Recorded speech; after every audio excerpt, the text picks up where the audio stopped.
Capítulo 20. José en Egipto.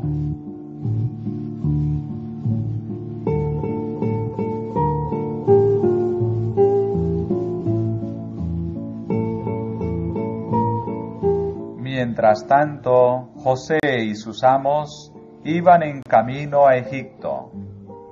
Cuando la caravana marchaba hacia el sur, hacia las fronteras de Canaán, el joven pudo divisar a lo lejos las colinas entre las cuales se hallaban las tiendas de su padre. Lloró amargamente al pensar en la soledad y el dolor de aquel padre amoroso. Nuevamente recordó la escena de Dotán, vio a sus airados hermanos y sintió sus miradas furiosas dirigidas hacia él.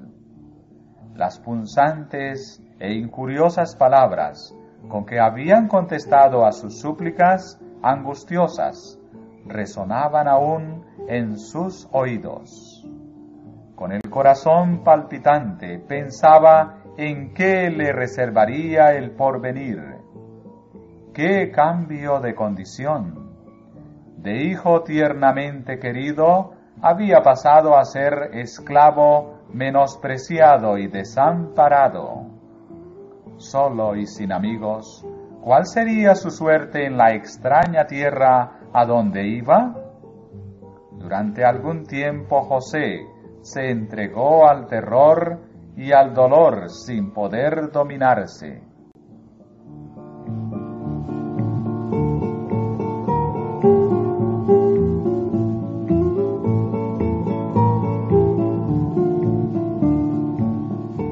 Pero en la providencia de Dios, aun esto habría de ser una bendición para él. Aprendió en pocas horas lo que de otra manera le hubiera requerido muchos años.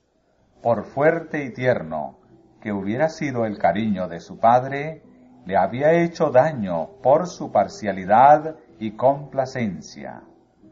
Aquella preferencia poco juiciosa había enfurecido a sus hermanos y los había inducido a llevar a cabo el cruel acto que lo alejaba ahora de su hogar. Sus efectos se manifestaban también en su propio carácter. En él se habían fomentado defectos que ahora debía corregir. Estaba comenzando a confiar en sí mismo y a ser exigente. Acostumbrado al tierno cuidado de su padre, no se sintió preparado para afrontar las dificultades que surgían ante él en la amarga y desamparada vida de extranjero y esclavo.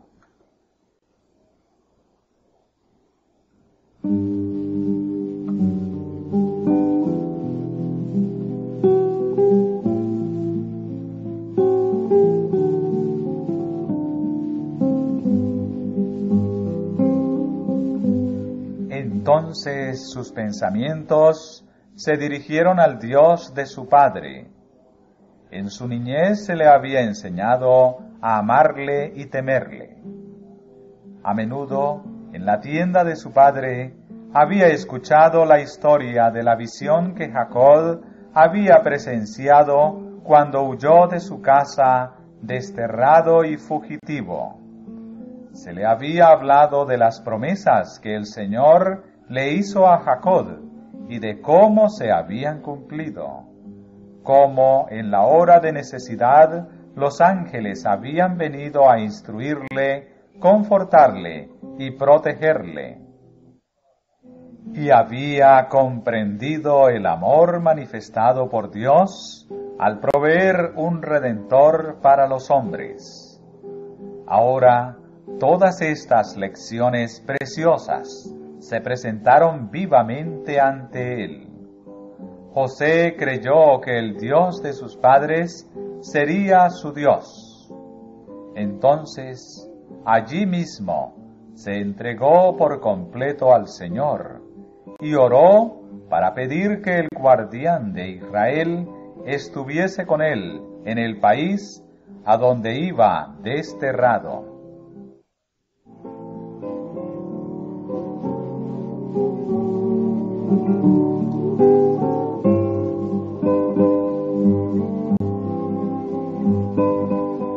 Su alma se conmovió y tomó la alta resolución de mostrarse fiel a Dios y de obrar en cualquier circunstancia como convenía a un súbdito del Rey de los cielos.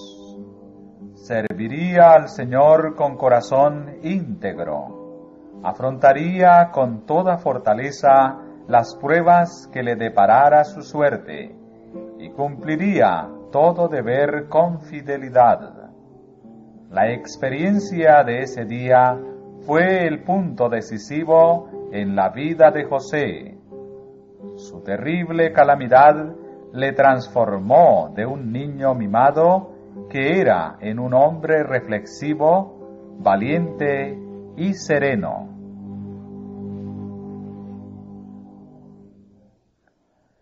Al llegar a Egipto, José fue vendido a Potifar, jefe de la guardia real, a cuyo servicio permaneció durante 10 años.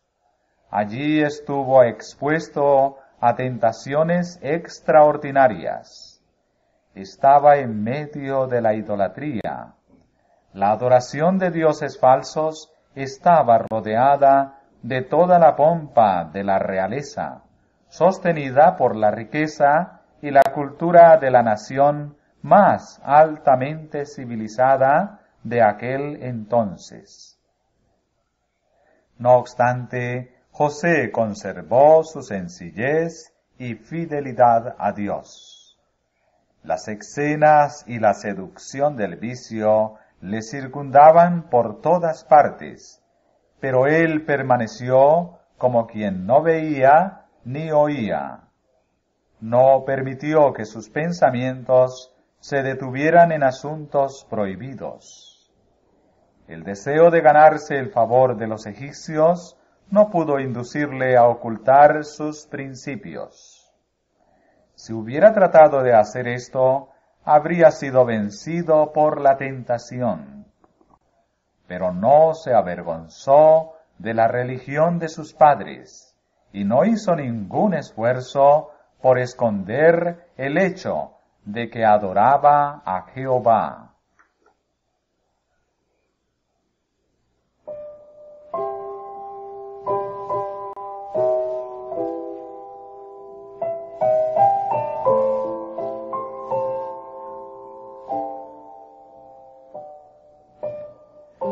Jehová fue con José, y fue varón prosperado.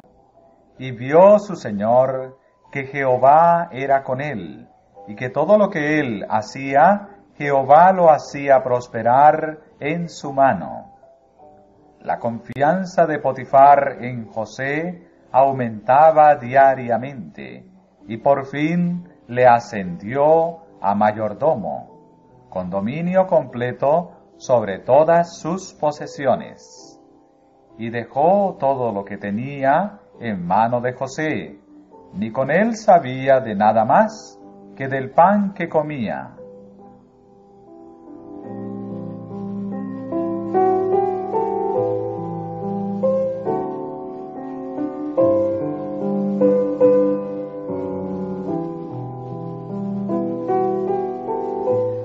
La notable prosperidad que acompañaba a todo lo que se encargara a José no era resultado de un milagro directo, sino que su industria, su interés y su energía fueron coronados con la bendición divina. José atribuyó su éxito al favor de Dios, y hasta su amo idólatra aceptó eso como el secreto de su sin igual prosperidad. Sin embargo, sin sus esfuerzos constantes y bien dirigidos, nunca habría podido alcanzar tal éxito.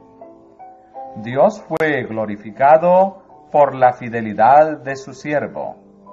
Era el propósito divino que por la pureza y la rectitud el creyente en Dios apareciera en marcado contraste con los idólatras, para que así la luz de la gracia celestial brillase en medio de las tinieblas del paganismo.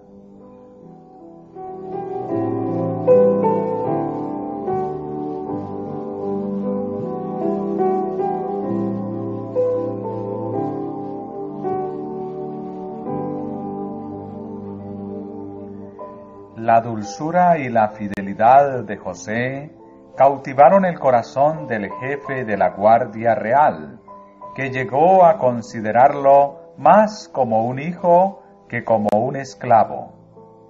El joven entró en contacto con hombres de alta posición y de sabiduría, y adquirió conocimientos de las ciencias, los idiomas y los negocios, educación necesaria para quien sería más tarde primer ministro de Egipto.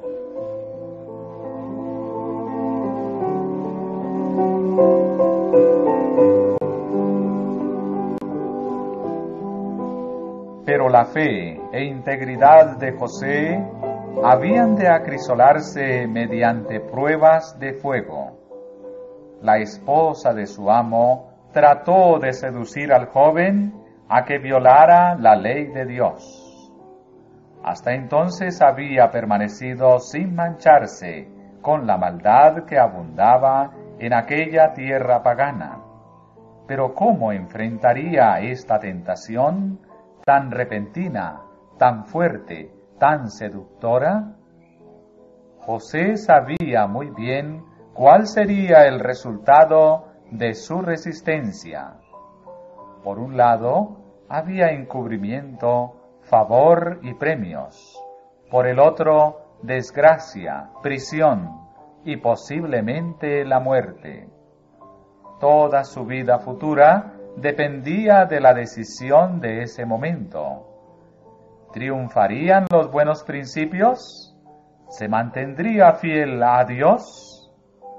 Los ángeles presenciaban la escena con indecible ansiedad.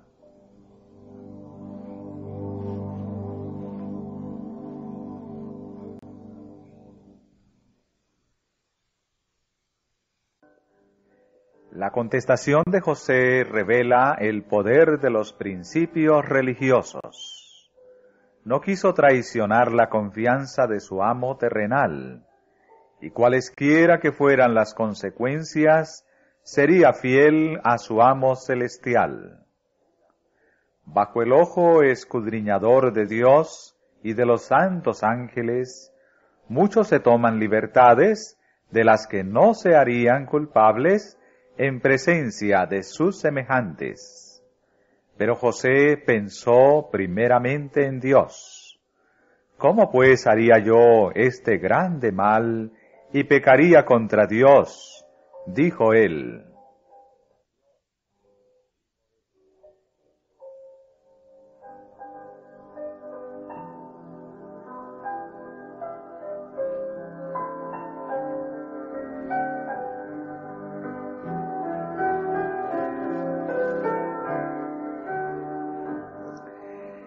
Si abrigáramos habitualmente la idea de que Dios ve y oye todo lo que hacemos y decimos, y que conserva un fiel registro de nuestras palabras y acciones, a las que deberemos hacer frente en el día final, temeríamos pecar. Recuerden siempre los jóvenes que donde quiera que estén, y no importa lo que hagan, están en la presencia de Dios. Ninguna parte de nuestra conducta escapa a su observación. No podemos esconder nuestros caminos al Altísimo.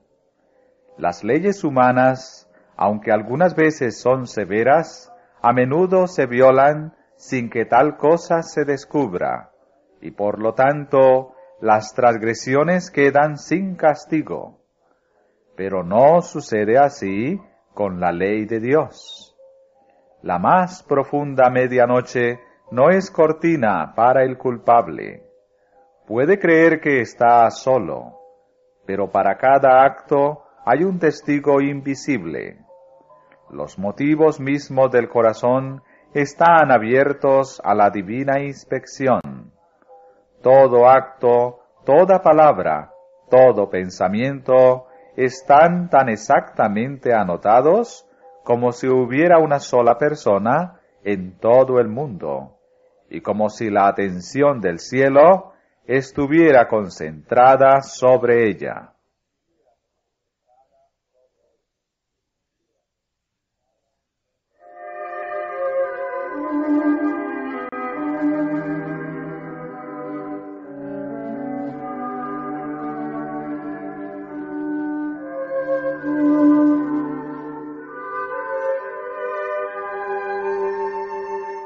José sufrió por su integridad, pues su tentadora se negó acusándolo de un crimen abominable y haciéndole encerrar en una cárcel. Si Potifar hubiese creído la acusación de su esposa contra José, el joven hebreo habría perdido la vida, pero la modestia y la integridad que uniformemente habían caracterizado su conducta fueron prueba de su inocencia, y sin embargo, para salvar la reputación de la casa de su amo, se le abandonó al deshonor y a la servidumbre.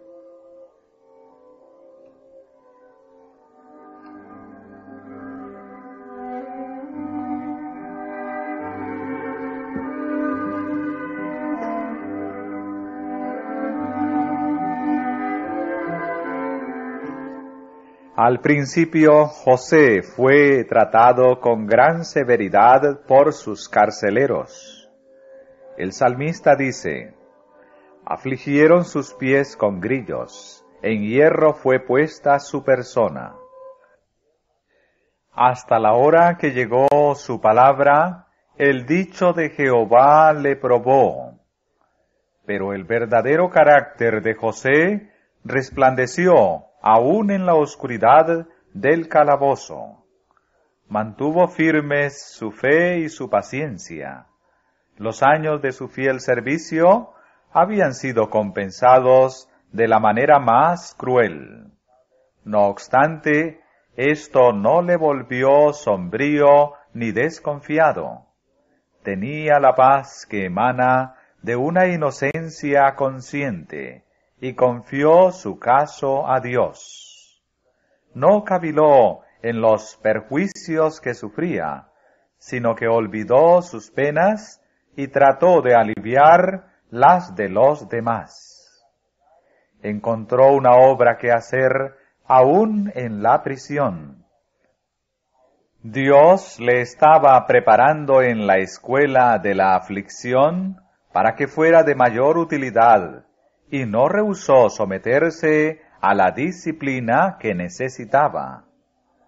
En la cárcel, presenciando los resultados de la opresión y la tiranía y los efectos del crimen, aprendió lecciones de justicia, simpatía y misericordia que le prepararon para ejercer el poder con sabiduría y compasión.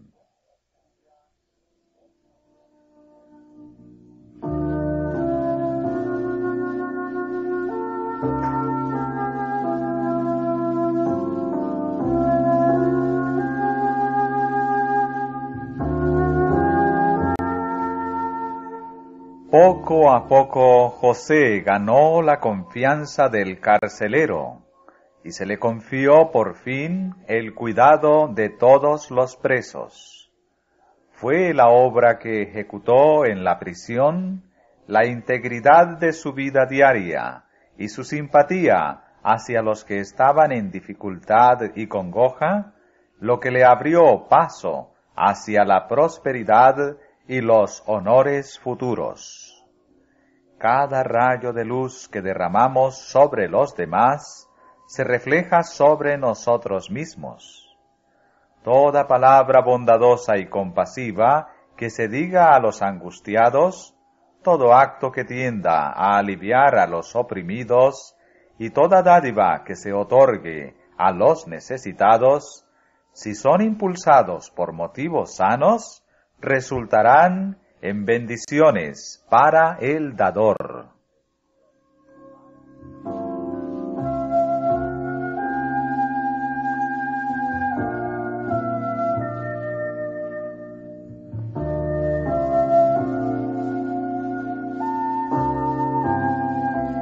El panadero principal y el primer copero del rey habían sido encerrados en la prisión por alguna ofensa que habían cometido y fueron puestos bajo el cuidado de José. Una mañana, observando que parecían muy tristes, bondadosamente les preguntó el motivo y le dijeron que cada uno había tenido un sueño extraordinario, cuyo significado anhelaban conocer. ¿No son de Dios las declaraciones? Contádmelo ahora, dijo José. Cuando cada uno relató su sueño, José les hizo saber su significado. Dentro de 3 días el jefe de los coperos había de ser reintegrado a su puesto, y había de poner la copa en las manos de Faraón como antes. Pero el principal de los panaderos sería muerto por orden del rey. En ambos casos, el acontecimiento ocurrió tal como lo predijo.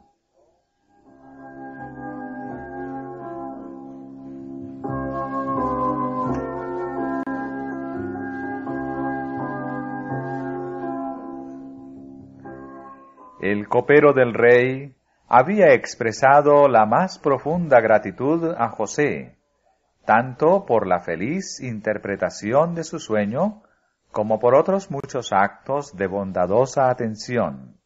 Y José, refiriéndose en forma muy conmovedora a su propio encarcelamiento injusto, le imploró que en compensación presentara su caso ante el rey. Acuérdate pues de mí para contigo, dijo, cuando tuvieres ese bien, y ruégote que uses conmigo de misericordia, y hagas mención de mí a Faraón, y me saques de esta casa, porque hurtado he sido de la tierra de los hebreos, y tampoco he hecho aquí por qué me hubiesen de poner en la cárcel. El principal de los coperos vio su sueño cumplido en todo detalle, pero cuando fue reintegrado al favor real, ya no se acordó de su benefactor. Durante 2 años más, José permaneció preso. La esperanza que se había encendido en su corazón se desvaneció poco a poco, y a todas las otras tribulaciones se agregó el amargo aguijón de la ingratitud.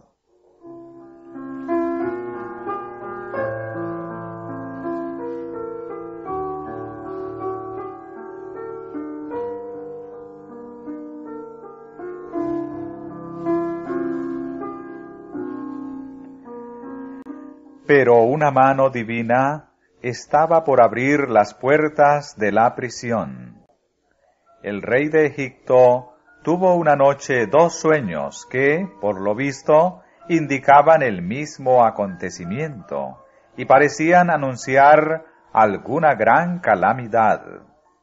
Él no podía determinar su significado, pero continuaban turbándole. Los magos y los sabios de su reino no pudieron interpretarlos. La perplejidad y congoja del rey aumentaban, y el terror se esparcía por todo su palacio. El alboroto general trajo a la memoria del copero las circunstancias de su propio sueño. Con él recordó a José y sintió remordimiento por su olvido e ingratitud. Informó inmediatamente al rey cómo su propio sueño y el del primer panadero habían sido interpretados por el prisionero hebreo, y cómo las predicciones se habían cumplido.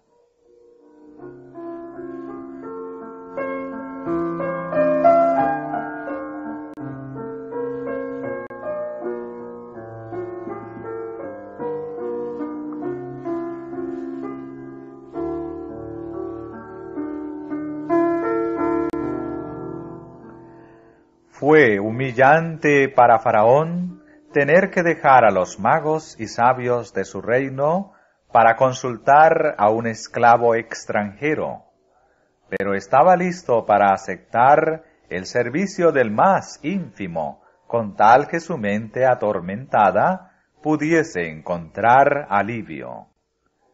Enseguida se hizo venir a José. Este se quitó su indumentaria de preso y se cortó el cabello, pues le había crecido mucho durante el periodo de su desgracia y reclusión. Entonces fue llevado ante el rey.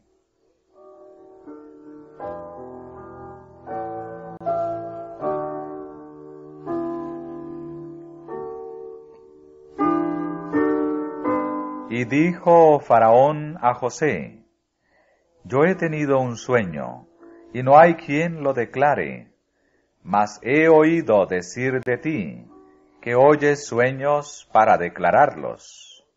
Y respondió José a Faraón, diciendo: No está en mí, Dios será el que responda paz a Faraón. La respuesta de José al rey revela su humildad y su fe en Dios.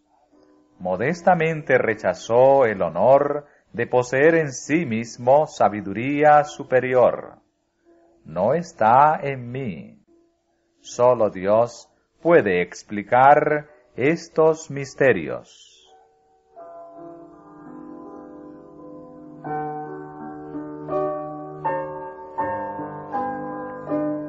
Entonces Faraón procedió a relatarle sus sueños.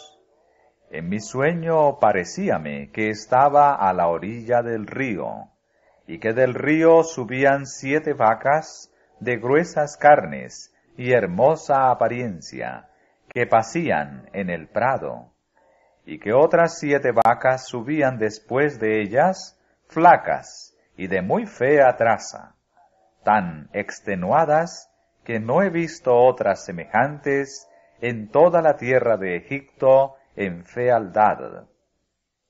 Y las vacas flacas y feas devoraban a las 7 primeras vacas gruesas, y entraban en sus entrañas, mas no se conocía que hubiesen entrado en ellas, porque su parecer era aún malo, como de primero. Y yo desperté. Vi también soñando que 7 espigas subían en una misma caña llenas y hermosas, y que otras 7 espigas menudas, marchitas, abatidas del solano, subían después de ellas, y las espigas menudas devoraban a las 7 espigas hermosas. Y helo dicho a los magos, mas no hay quien me lo declare.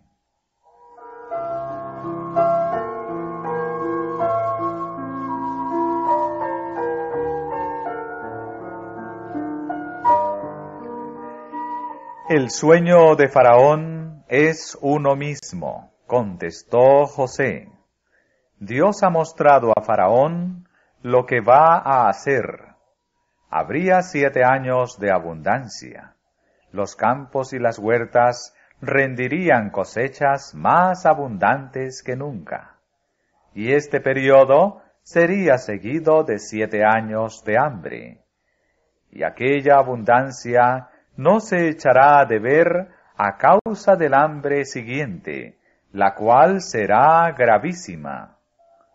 La repetición del sueño era evidencia tanto de la certeza como de la proximidad del cumplimiento. Por tanto, provéase ahora Faraón de un varón prudente y sabio, agregó José, y póngalo sobre la tierra de Egipto.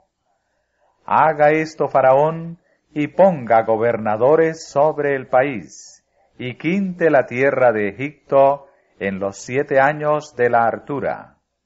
Y junten toda la provisión de estos buenos años que vienen, y alleguen el trigo bajo la mano de Faraón, para mantenimiento de las ciudades, y guárdenlo.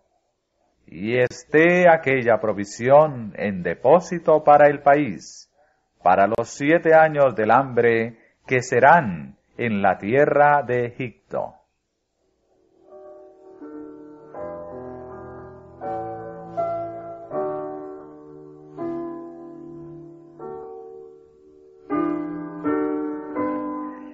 La interpretación fue tan razonable y consecuente, y el procedimiento que recomendó tan juicioso y perspicaz, que no se podía dudar de que todo era correcto.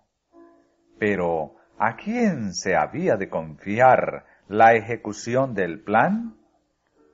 De la sabiduría de esta elección dependía la preservación de la nación. El rey estaba perplejo. Durante algún tiempo consideró el problema de ese nombramiento. Mediante el jefe de los coperos, el monarca había sabido de la sabiduría y la prudencia manifestada por José en la administración de la cárcel.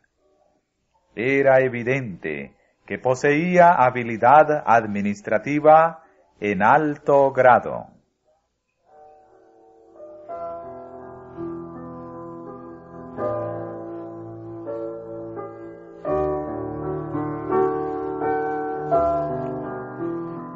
El copero, ahora lleno de remordimiento, trató de expiar su ingratitud anterior, alabando entusiastamente a su benefactor. Otras averiguaciones hechas por el rey comprobaron la exactitud de su informe. En todo el reino, José había sido el único hombre dotado de sabiduría para indicar el peligro que amenazaba al país y los preparativos necesarios para hacerle frente. Y el rey se convenció de que ese joven era el más capaz para ejecutar los planes que había propuesto.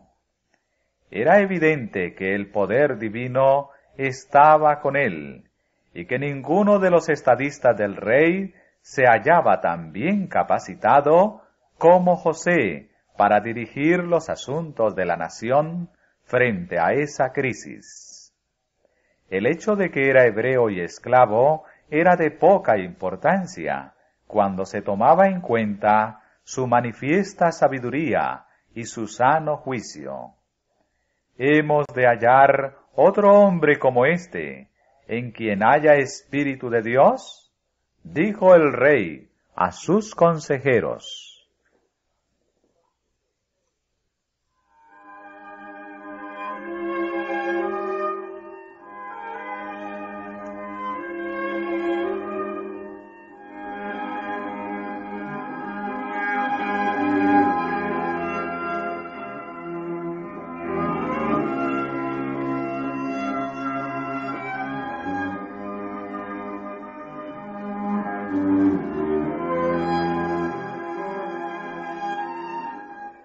Se decidió el nombramiento, y se le hizo este sorprendente anuncio a José: pues que Dios te ha hecho saber todo esto, no hay entendido ni sabio como tú.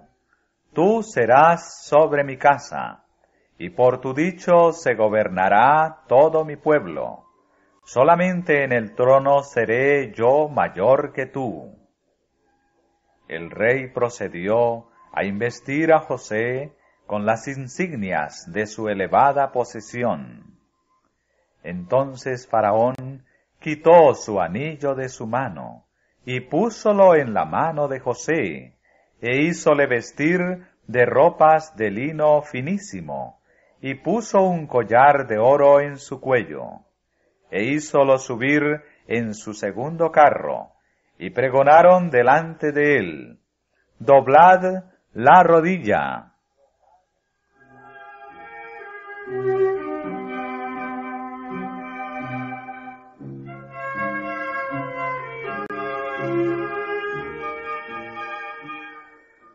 Púsolo por señor de su casa, y por enseñoreador en toda su posesión, para que reprimiera a sus grandes como él quisiese, y a sus ancianos enseñara sabiduría. Desde el calabozo, José fue exaltado a la posición de gobernante de toda la tierra de Egipto. Era un puesto honorable. Sin embargo, estaba lleno de dificultades y riesgos. Uno no puede ocupar un puesto elevado sin exponerse al peligro.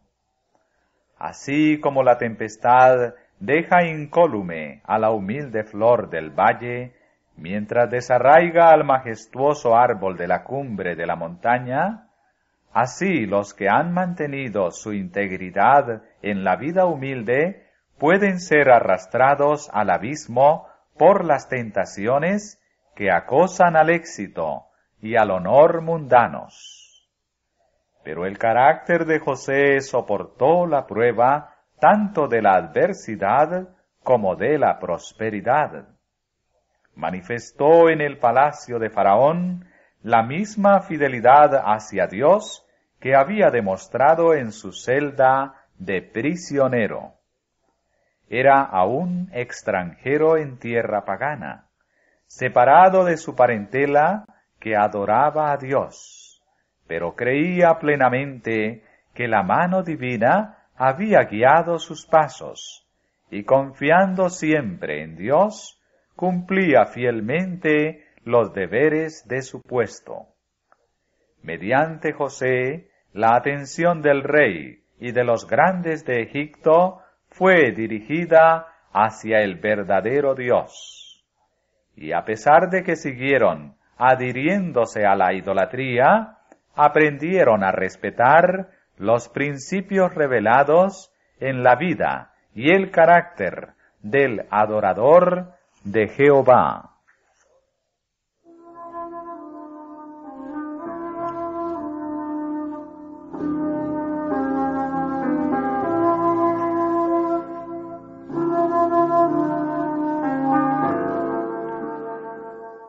¿Cómo pudo José dar tal ejemplo de firmeza de carácter, rectitud y sabiduría? En sus primeros años había seguido el deber antes que su inclinación, y la integridad, la confianza sencilla y la disposición noble del joven fructificaron en las acciones del hombre.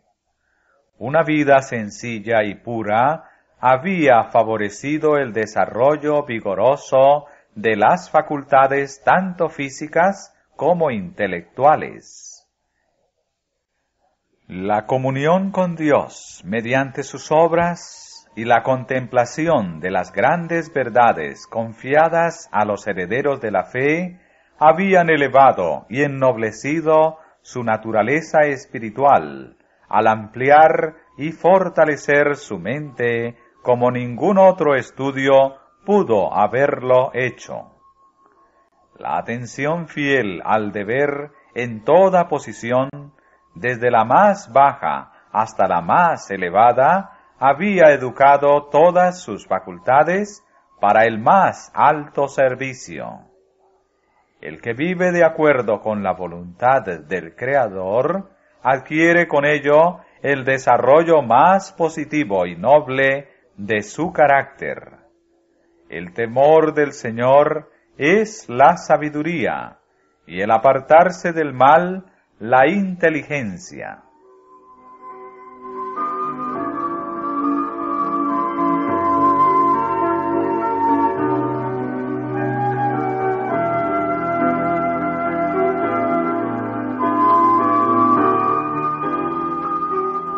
Pocos se dan cuenta de la influencia de las cosas pequeñas de la vida en el desarrollo del carácter.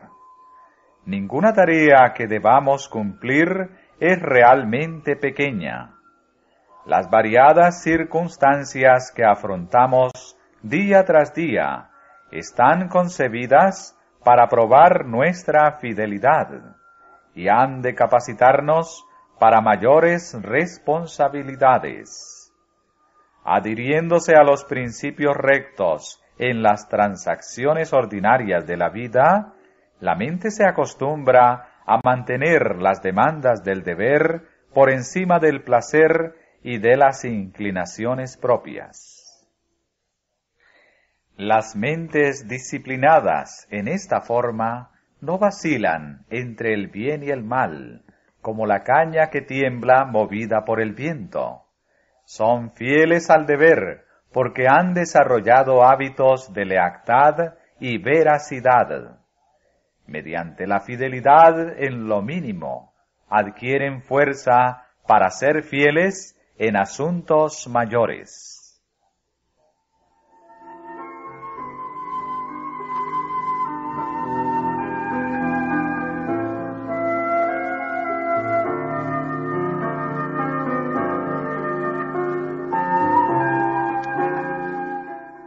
Un carácter recto es de mucho más valor que el oro de Ofir.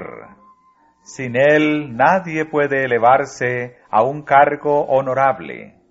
Pero el carácter no se hereda, no se puede comprar.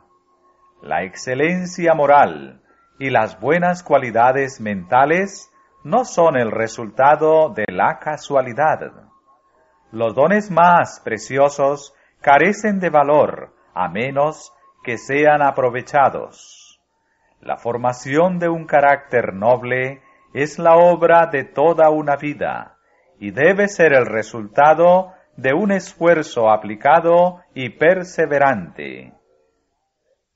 Dios da las oportunidades. El éxito depende del uso que se haga de ellas.